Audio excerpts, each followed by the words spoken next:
creo que el marxismo, lo pusieron así por el filósofo Marx, no sé cómo se llama, pero algo de Marx, por eso lo pusieron marxismo.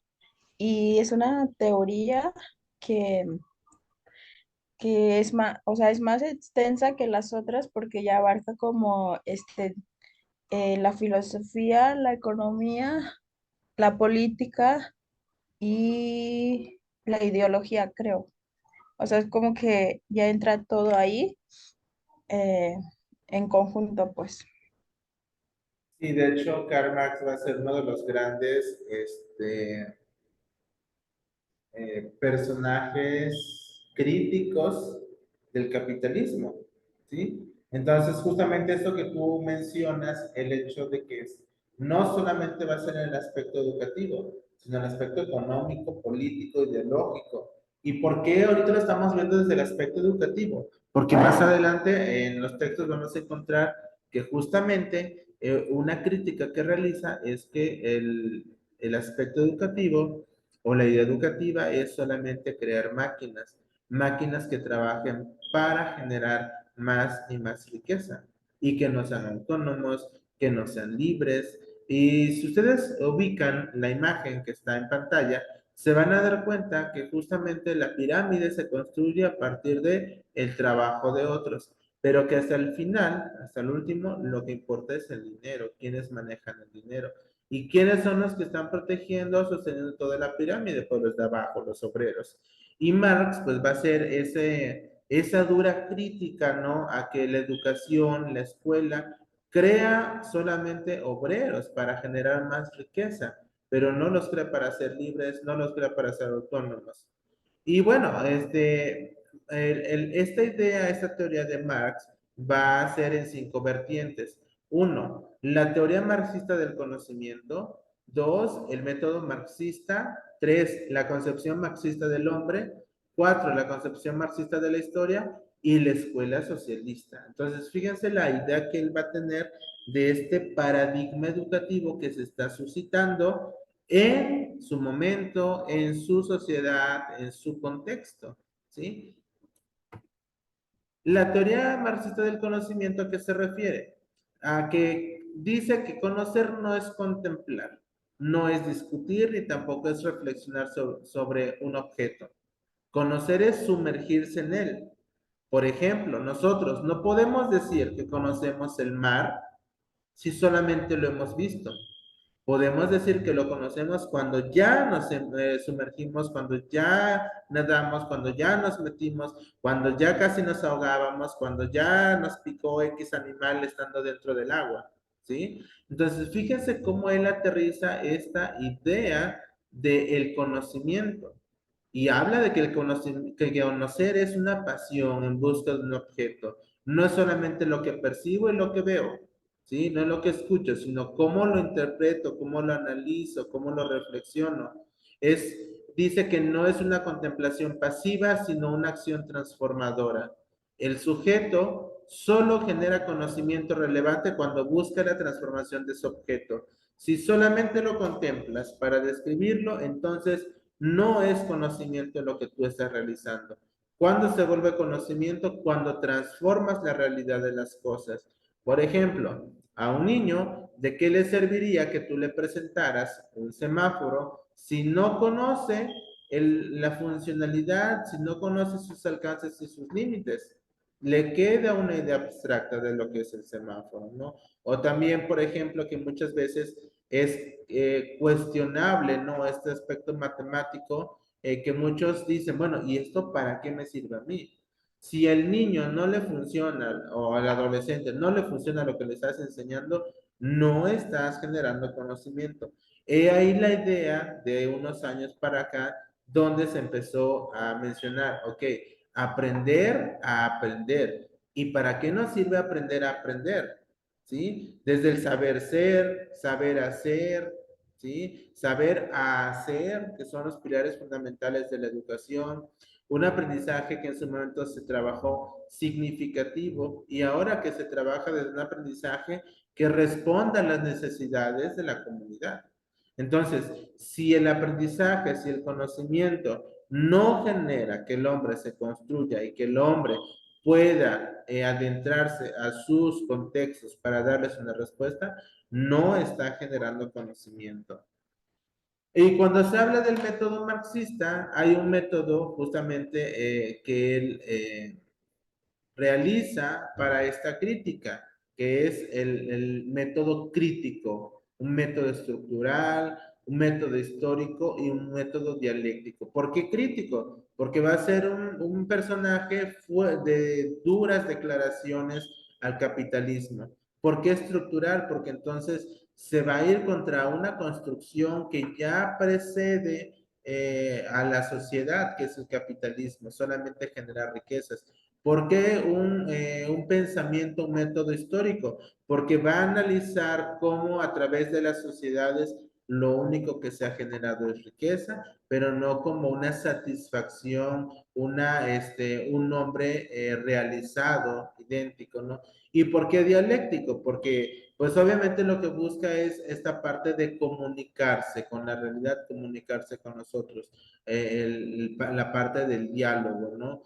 Es crítico en virtud de que pone en tela de juicio lo dado, es decir, no todo lo que ves es como tú lo percibes. Por ejemplo, yo puedo decir que esta pluma para mí es amarilla, y a lo mejor otra persona puede decir, bueno, no es lo que percibo, yo lo percibo como una pluma azul o yo lo percibo como una pluma roja.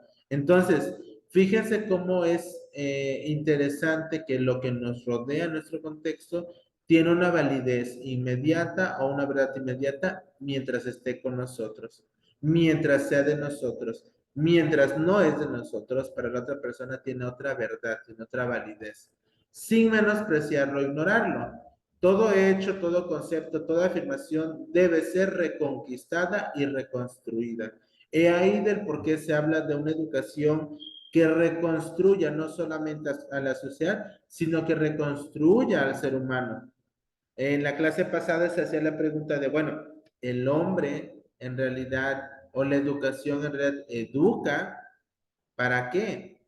Y si no educa para lo que se busca, entonces que se reconstruya la idea de educar. Es histórico, ¿por qué? Porque data de los fenómenos, ¿por qué? Porque habla de las estructuras, tiene una referencia de la historia de la sociedad y que a partir de esa historia hace un análisis puntual para partir de algo, para poder realizar su crítica y por supuesto para poder inferir y cambiarlo, porque lo que buscaba en su momento era cambiar la estructura. Y es dialéctico en virtud de que dice que el desarrollo de la realidad en general y de la realidad social en particular se realiza a través de contradicciones, de luchas, de saltos cualitativos, de revoluciones, es decir, ese pensamiento que dialoga, que se comunica, no se comunica solamente para un ir y venir de información, sino para cuestionar la realidad en la que vivimos, para cuestionar los métodos, para cuestionar las estructuras, las políticas que se manejan. Y en la concepción marxista del hombre, por favor, Andrea, ¿me ayudas a darle lectura? Sí, el hombre es ante todo un ser cambiante y un agente de cambio. Hace la historia y es un producto de esta. Vive en relación dinámica con lo existente, lo cual condiciona su acción y lo desafía. El hombre en tanto que es libre y es libre en cuanto a que es productivo, porque pasa del proyecto a la acción, no a la posesión ni el poder, ni la satisfacción dan sentido a la vida humana. El mundo en el que vivimos es la negación del hombre, es el reino del tener, del no ser, es el mundo de la alienación Alineación.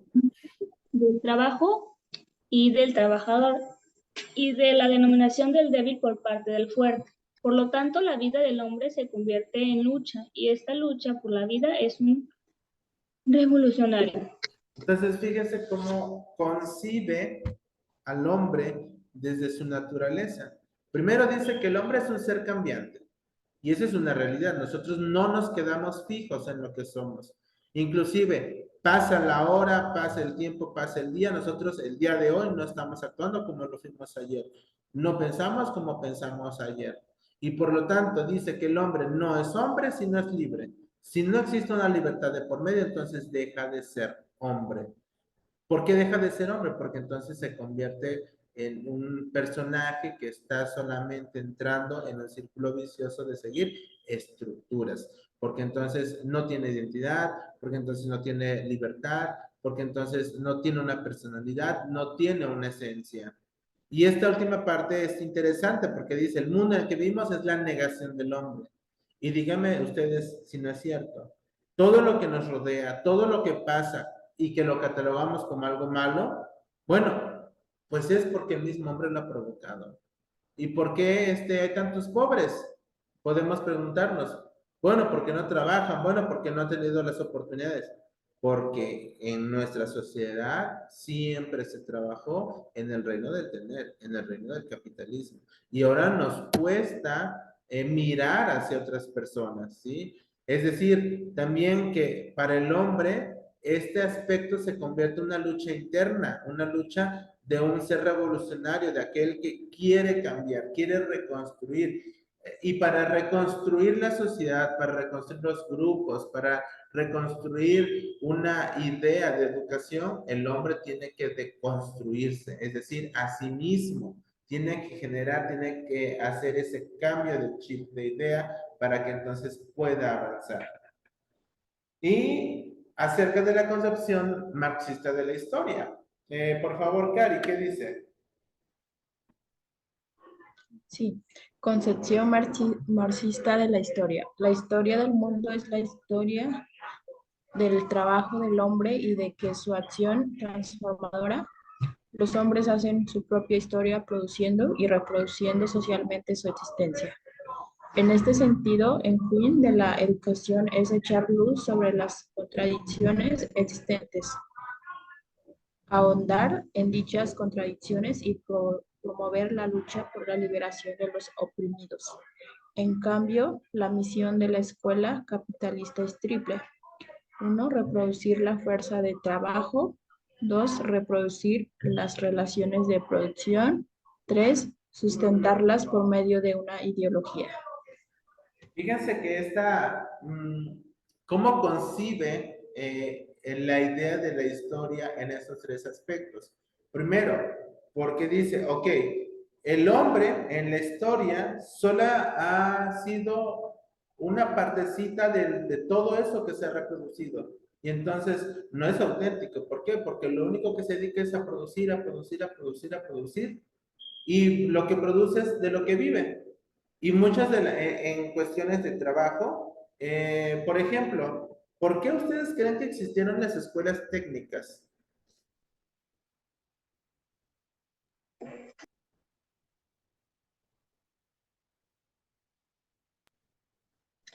Por la necesidad de responder a la sociedad en Por la cuanto a las normas. necesidad. Y en las escuelas técnicas, qué se enseña? ¿Cómo? Es que se trabó un ¿Qué poquito. se enseña en las escuelas técnicas? Si no mal me equivoco, te enseñan pues lo básico de una profesión, o sea, tu estudio como tal, pero con, no sé, especialidad en, no sé, en auxiliar contable. Entonces creo que te prepara para, como le digo, para responder a la sociedad, a las necesidades que va adquiriendo. Te preparan para ser obrero. No quería decirlo feo, pero sí. Te preparan para eso. ¿Por qué te enseñan carpintería? ¿Por qué te enseñan, por ejemplo, en su momento, todo estuvo más crítico cuando recién inició aquí en México todo este proceso de conquista, proceso de educación a los niños, por un lado, aritmética, música, matemáticas, filosofía, pero a las niñas, cómo ser buenas amas de casa, tejido, corte y confección. ¿Por qué? Porque ya los preparaban y los mentalizaban para lo que es, para lo que la sociedad propiamente ha construido como una estructura.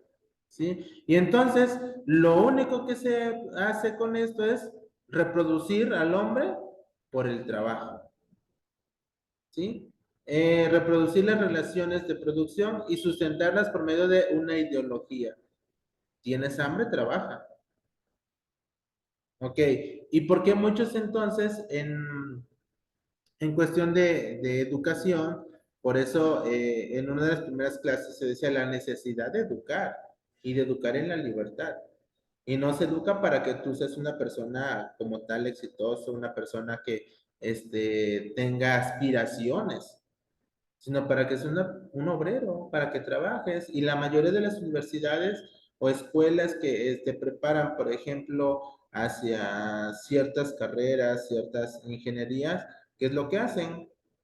Pues es para que ya te insertes en el mundo laboral y no para que seas patrón, sino para que seas,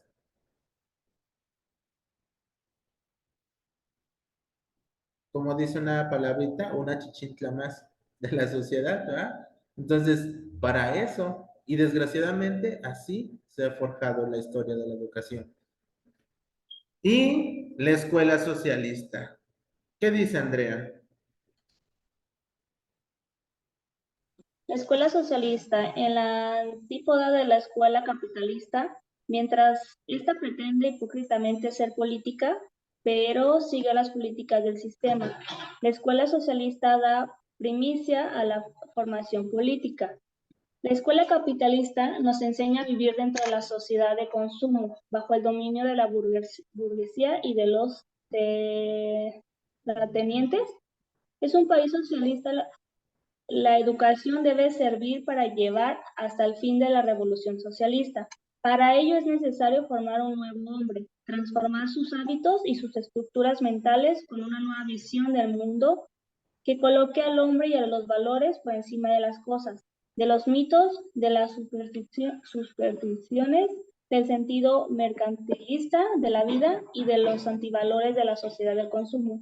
En el socialismo, todo el arte, la poesía, etcétera, tiene un contenido político. ¿Por qué creen ustedes, ahora que tanto saben o que tanto han escuchado de la nueva escuela mexicana y por qué tanto la crítica de que nos quieren convertir en, ¿cómo están manejando este término? Comunistas.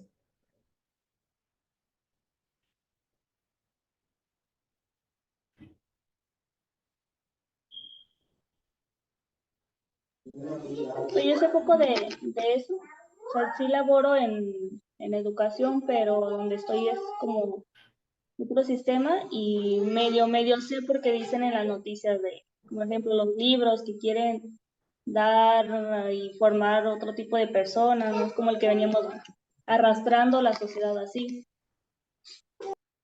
Y la idea de que la nueva escuela mexicana quiere formar comunistas, ¿de dónde viene? De la sociedad, ¿no? De la sociedad burgués. ¿Y cuál es la sociedad burgués? Los del poder. ¿Por qué? Porque si tú despiertas al hombre, hay un libro que me encanta muchísimo que se llama El gigante dormido. Si despiertas al hombre para ser el mismo, lo que va a hacer es buscar, pelear por sus derechos y no solamente ser sumiso. ¿Sí? Y entonces, ¿qué pasa, por ejemplo, con esta nueva ideología de educación? A final de cuentas es una ideología, porque no deja de ser política, pero ¿qué busca? Que el hombre sea más hombre, que los niños tengan un pensamiento crítico, ¿sí? Y entonces esta nueva forma de trabajo que se propone es justamente para eso, para abolir de cierta manera de la sociedad del consumo, la sociedad del dominio, una sociedad solamente donde solamente unos pocos dominan a nuestro país, donde existe aún la burguesía, ¿no? Y donde, pues obviamente a los de arriba no les conviene que las personas conozcan, que las personas se defiendan, que las personas sepan de sus derechos, que las personas tengan un pensamiento crítico, porque aguas, eso es algo que no te va a producir a ti, porque un obrero que conoce sus derechos es un obrero que no se va a dejar. Y entonces eso es lo que no se está permitiendo en nuestro país con esta nueva forma de educar. ¿Qué es nueva? No, no es nueva. ¿Por qué? Porque la propuesta es la misma, sino se busca de un pensamiento crítico, ¿sí? Y es lo que muchos no les conviene, ¿sí? Que los niños desde muy chiquitos no se formen con una mirada de obreros, sino se formen con una mirada de que pueden llegar a ser alguien en la vida, pueden llegar a ser exitosos, que pueden tener más allá de lo que pues estamos acostumbrados. Bien, hasta ahí vamos a hacer el espacio del siguiente Templo del Saber, por favor.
Bien, se nos está terminando el tiempo de conexión.